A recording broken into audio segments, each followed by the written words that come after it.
Guys. Bangon na, guys. Anong oras na? Kami na magigising sa inyo, sabi ni Ma'am Raisha. Katukoy mo na sila. Hey, Mersal. Good morning. Hoy, JM, gising. JM, gising.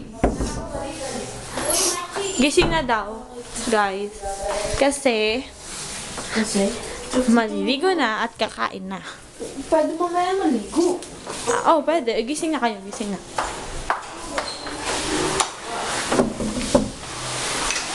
Gising na daw. Kakain na, guys. Ito mga takay. Ma'am, buti na isipan yun. Buti na isipan yung maligo, ma'am. Oo nga eh. Bago lang. Ang dilim, hindi kayo kita nakakain. Nagdiba? Hindi, ma'am, kasi madilim.